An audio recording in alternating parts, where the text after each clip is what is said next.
इस ऐतिहासिक जनसभा के सदर साहब, हमारे बीच में हमारे आज की मीटिंग के मुख्य अतिथि और हम सब आप सब के चहेते हिंदू मुस्लिम एकता की मिसाल हमारे प्रत्याशी भाई आशु मलिक साहब, चौधरी अब्दुल वाहिद साहब, नितिन यादव साहब, सनवर भाई, बिलाल भाई, साजिद प्रधान साहब, गफूर भाई, इरशाद भाई। साथियों, अगर मैं सबके नाम लूंगा तो बहुत देर हो जाएगी और जिसका नाम छूट जाएगा वो नाराज हो जाएगा। यहाँ पर मौजूद जितने मेरे साथी हैं, मेरे सभी बुजुर्गों, नौजवान साथियों, प्यारे बच्चों, सभी को अस्सलाम वालेकुम, आदाब। साथियों, आज आप देख रहे हैं कि चुनाव चरम सीमा पे आ चुका है और आप ये भी जानते हैं कि मैं कल कांग्रेस में था और आज मैं समाजवादी पार्टी के मंच पर हूं। यहां से मैं आपसे मुखातिब हो रहा हूं। साथियों, इसकी जरूरत क्यों पड़ी ये भी आपको मालूम है कि आप सबसे 2-3 महीने से राय मशवरा चल रहा था कि इस उत्तर प्रदेश के राजनीतिक हालातों को देखते हुए आज इस बात की जरूरत है कि हमारा हिंदू और मुसलमान भाइयों का वोट तकसीम ना हो। खासतौर से हमारे मुस्लिम भाई यहाँ पर इकट्ठा हैं, हमारा और आपका वोट तकसीम ना हो और हम एक जगह होकर के इन फिरका परस्त ताकतों का मुकाबला कर सकें और इनको सत्ता से बेदखल करने का काम कर सकें। साथियों, आपके इस भाई ने इमरान मसूद साहब भी यही बात कह रहे थे 2-3 महीने से और यही हम कह रहे थे साथियों कि सिर्फ कांग्रेस के मंच से अगर हम लड़ाई लड़ने का काम करें तो हम इस फिरका परस्त पार्टी को सत्ता से बेदखल नहीं कर सकते।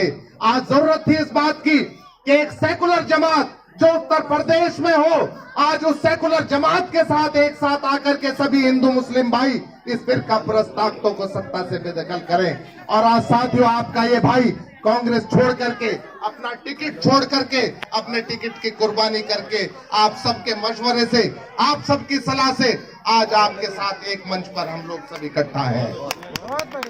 साथियों, मैं कहना चाहता हूं कि इन भारतीय जनता पार्टी की सरकारों ने 5 साल से जिस तरह के काम किए हैं वो सब आपके सामने। साथियों, जिस तरह के इन्होंने आपके साथ पूरे उत्तर प्रदेश में जिस तरह से इन्होंने झूठे मुकदमे में फंसाने का काम किया, दूसरी तरह से उनको प्रताड़ित करने का काम किया, लेकिन साथियों आपको ये भी पता है कि आपने इस जनपद सहारनपुर में 2 विधायक जिता करके भेजे थे, एक में और दूसरे नरेश सैनी जी जो भाजपा में चले गए हैं। साथियों, आज आपके इन दोनों नुमाइंदों की वजह से हम कह सकते हैं कि इन 5 सालों में किसी अधिकारी की ये हिम्मत नहीं हुई कि हमारे किसी भी बुजुर्ग, हमारे किसी साथी के खिलाफ कोई झूठा मुकदमा लगा सके। और अगर किसी ने झूठा मुकदमा लगाया तो हमने उसको, उस मुकदमे को खत्म कराने का काम किया। किसी अधिकारी की ये हिम्मत नहीं हुई कि आपकी आंखों में आंखें डालकर बात करने की किसी में हिम्मत हो। साथियों, और ये ताकत मसूद अख्तर की नहीं है, ये ताकत इमरान मसूद की अकेले नहीं है, ये ताकत आपकी है। साथियों, आपकी ये ताकत है हमारे पीछे, उस वजह से हमारा हौसला बुलंदियों पर रहता है और रहेगा। साथियों, मैं कहना चाहता हूं, आज चौकीदार इस देश का कहता है, ये लाल टोपी वाले उत्तर प्रदेश के लिए रेड अलर्ट है। मैं उनसे कहना चाहता हूं, आपके ऊपर, आपके भरोसे से, कि ये लाल टोपी वाले उत्तर प्रदेश के लिए खतरा नहीं है, ये खतरा आपके लिए है। भारतीय जनता पार्टी के खिलाफ ये खतरा है। दूसरे, उत्तर प्रदेश के महाराज जी कहते हैं कि बहुत गर्मी है मुजफ्फरनगर में और कैराना में, मैं इस गर्मी को शांत करना जानता हूं।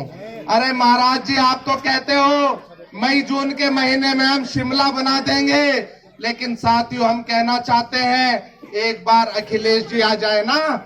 आप तो गर्मी में सर्दी तो कोई भी ला सकता है एक एसी लगा करके, हम सर्दी में गर्मी लाने का काम करेंगे। और उत्तर प्रदेश में समाजवादी की पार्टी की सरकार आ रही है और आने जा रही है, यह आप सबको मैं मुबारकबाद एडवांस में देना चाहता हूं।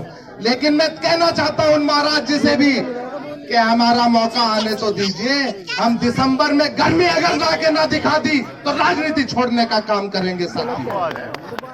साथियों, आपका ये भाई, आपका बेटा 5 साल तक मुझसे जो बन पड़ा मैंने आप सबके लिए किया। 24 घंटे आपकी खिदमत में रहने का काम किया साथियों। लेकिन फिर भी इंसान हूँ, कोई गलती हो सकती है इंसान से। अगर कोई मुझसे जाने अनजाने में कोई भूल हो गई हो तो अपना भाई, अपना बेटा, अपना साथी समझ करके माफ कर दीजिएगा साथियों। और आने वाली 14 तारीख को आपसे अपील करना चाहता हूं कि एक एक भाई, एक एक हमारा साथी साइकिल के सामने वाला बटन दबा करके इन फिरका परस्त ताकतों को यहाँ से खदेड़ने का काम करने के लिए अपना कीमती वोट साइकिल के सामने वाले बटन दबा करके अपने होने वाले विधायक, मैं विधायक नहीं, आपके होने वाले मंत्री, मैं तो ये कहूंगा कि आप जिता करके भेजिए। इंशाल्लाह मंत्री बन करके सबसे पहले इसी गांव में आपके बीच में आने का काम करेंगे, ये वादा मैं आपसे करके जा रहा हूं। मैं एक बार फिर तहे दिल से आप सबका